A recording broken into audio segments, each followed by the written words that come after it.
Hi, this is your bookworm friend Red, and now that July is done, I think this is the perfect time for me to share with you all the books that I read this past month. So without further ado, start na natin to.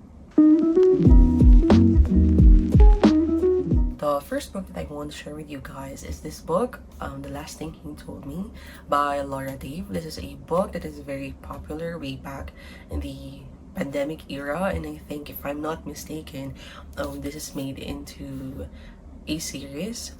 This book revolves around the story of a husband's disappearance. So the main POV that we're following is Hannah. Yun yung wife ng nawawala na si Owen, and then kaya siya intriguing. Wala kasing reason kung ba't nawawala yung asawa niya. Bigla na lang siyang nawala na parang wala, and wala silang clue kung bakit. And the only thing na nakuha nila is a bag full of money. May note din pala na iniwan si husband kay Hannah na ang sabi, protect her.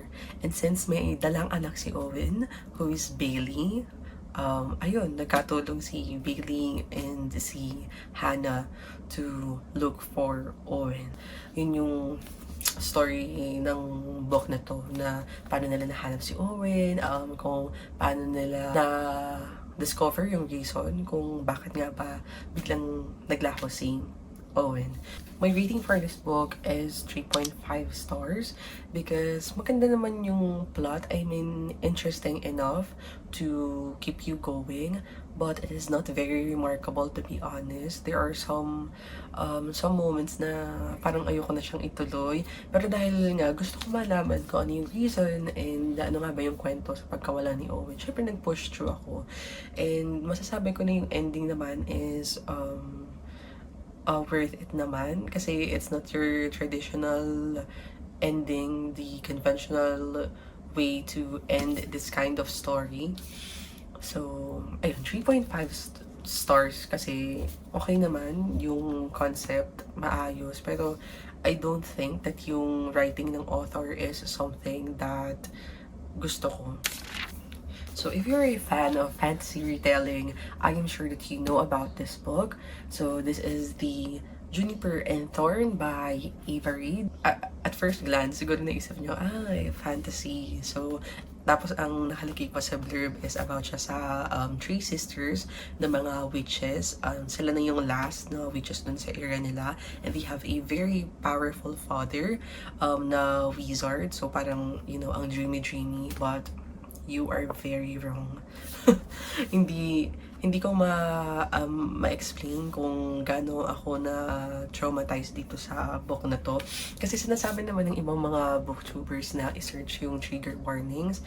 But siguro makulit ako, hindi ko sinerge. Dapat sinerge ko talaga.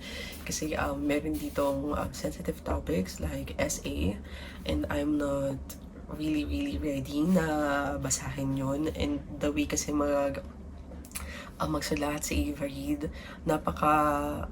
napaka-clear ng imagery niya, kasi very detailed siya magsulat ng mga scenes. And ayun, yun lang, trigger warning. Pero all in all naman, grabe, ang ganda nung book, and something that I haven't read before, yung story niya. And as I said, yung author, ang galing niya magsulat, and I want to read other works of Ava Reid. This is something that I think about kahit ang tagal ko na siyang nabasa. I read this first week ng July, pero hanggang ngayon minsan naiisip ko pa din yung mga nangyari dito sa book na to. So if I were to rate it, this would be a 4-star read for me. So 1 star, room for improvement, because you know, meron din naman mga parts dito sa book na to na I don't really like. I think the pacing is too quick for me, at least for me.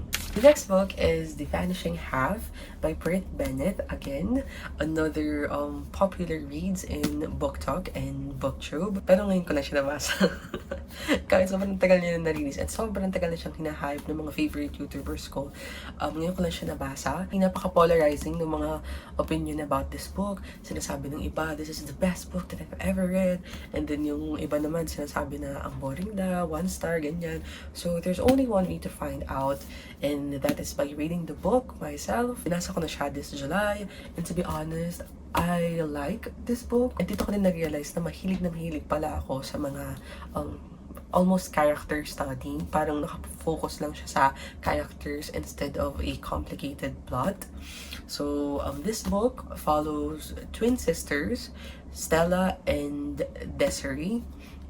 And itong twin sisters na to, they are black, but the other one decided to live her life as a white person. And then the other twin went back to their childhood town. I think this is a very interesting read, and I will rate this 3.75 stars because this made me realize nga na mahilig pala ako sa ganun, sa mga character-focused na books.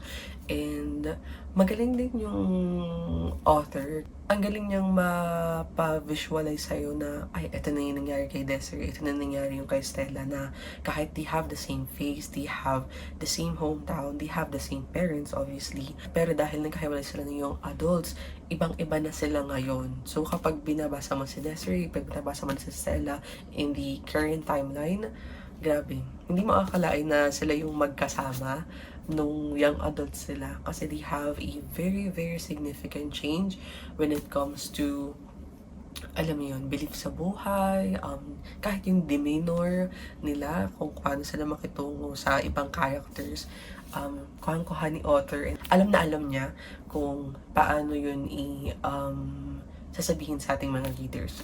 So yes, 3.75 stars, but I think some parts are boring. So, kailangan kong medyo bilisan yung pagbasa para matapos ko siya. So, I guess yun yung sinasabi ng iba na boring daw. Kasi minsan may mga moments naman na hindi na kailangan ganun kahaba, pero napapahaba ni author. But anyway, 3.75 stars. Very, very perfect if you're into character-focused books also. This one is my favorite among the bunch of the books I read this July because, kinilig talaga ako. This book focuses on the island of Cadence, as well as its occupants. Characters natin dito is Jack and Adira. So Adira is the princess of one of the clans in the island, kasi yung island is divided into two. Yung isang clan, very bountiful yung kanilang buhay doon. Madaming supplies, veggies, livestock, fishes, and trees. Alam mo yun, very, very dreamy and very fairy tale-esque yung kanilang setting sa part ng island na yon, yung kina Adira. Pero yun doon sa kabila, very, very drought. Wala masyadong buhay doon. Mahirap sila makakuha ng supplies. Although, yung part naman na yon, kahit wala silang masyadong supplies, very strong yung people kasi nakagamit sila ng magic without any consequences. Unlike dito kay na Adira, na they also have the ability to use magic. Although, very limited lang kasi whenever they use magic, kakaroon ng negative effect yon sa kanilang health. So, hindi sila maka-use ng magic unlimitedly, unlike the ones doon sa other part ng island. Now that I gave you a very, very quick overview of what's happening in the island, one day, bigla na lang nawala yung mga kids, may mga nawawalang kids sa part ng island na Adira, and they are suspecting that the people nasa other side of the island ang may kasalanan. So ayun, the story of this book will center about the disappearance ng mga bata and also the romance between Jack and Adira. Super love ko yung romance between Jack and Adira kasi very, very subtle, very, very playful, and yes, they are enemies to lovers. Kasi very, sila, parang childhood enemies, ganyan. Ang tawag pa nila sa isa, parang nemesis. Pero, the heart wants what it wants. I give this 5 stars, and I'm looking forward to read the book 2 of this series, which is the naman title nun? Parang an endless fire ata.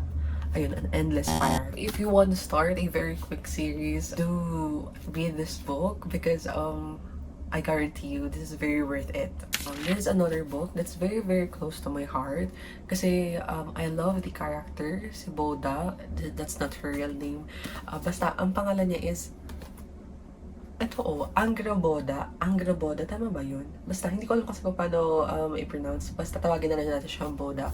Boda is one of the strongest female leads in a book na nabasa ko in a very long time. Very, very strong talaga itong character dito sa book na to in terms of kung gaano niya kayang gawin ng lahat para lang sa children niya, and kahit ang dami-dami niya na pagdaanan na sobrang intense na mga ginawa ng gods. She keeps on rising up. Literal na life and death situations. Pero nalalampasan niya yung lahat dahil sa love niya sa children niya.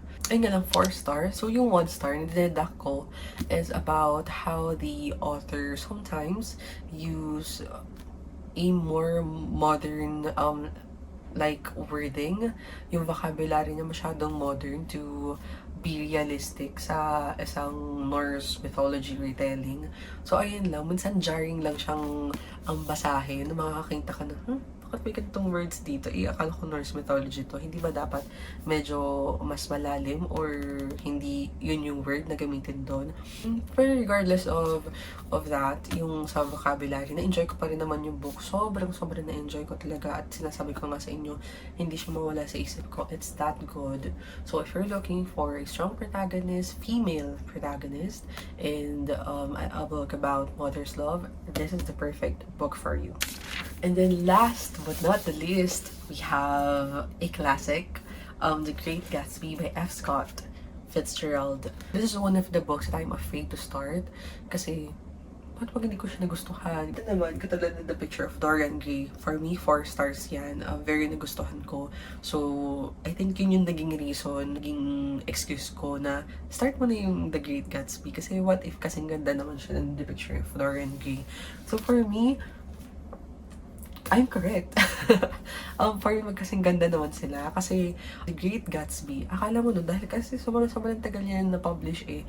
So, akala mo very, hindi naman to relatable, or kaya, the construction of the sentences, siguro medyo makaluma din, so baka hindi ka maintindihan, ganun. Pero hindi. Kung magbabasa ka ng isa sa mga classics, ito ang isa ko sa mga i-recommend na simulan mo. Kasi, madali lang siyang basahin. Para sa akin, yung mga readers, madaling maintindihan tungkol saan ba to, ano bang pinapahiwatig ng author, very straightforward. I like the writing, yun ang perfect word actually sa writing ni author. Very straightforward, walang masyadong mga purple prose.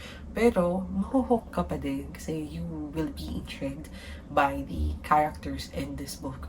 And speaking of characters, nandito ang isa sa mga pinaka-iconic na characters sa classics, si Mr. Gatsby. So, the way naman talaga i-write din ng author si Gatsby, very may in love ka din sa kanya. And, you know, there is something about him na gusto mong malaman kung ano nga bang story niya. For me, he's enigmatic. Kumbaga kung describe mo sa akin si Gatsby, he's enigmatic. Like, there's a mystery around him. Like, bakit ganun siya kayaman? Or ano kaya siya, meron kaya siyang special someone or something. So, this is a very enjoyable read for me. I think this is a perfect read, especially this summer. Kung nasa bakasyon ka, or nasa tabi ka ng dagat, tapos gusto mo magbasa ng something na makakapag-remind sa'yo ng kung gaano kasaya ang summer. Dahil si Gatsby ay mahilig mag-show ng parties, and yung setting nito is parang around that time. Please, give this book a read. Oh, and my rating for this book, I think like 3.7 stars. It's not like a wow, mind-blowing na classics, pero it's enjoyable. Sabi ko nga sa inyo, very perfect siya kapag gusto mo lang ng something straightforward and hindi complicated. So this is the book for you. So yes, this is all the books that I read in July. And if you have any other recommendations, book recommendations, leave them in the comments because I am looking for other books that I will include in my August TBR. I hope you enjoyed this video, and please click the subscribe button if you want to hear more recommendations, wrap-ups, reviews from me. Thank you, and see you on the next video.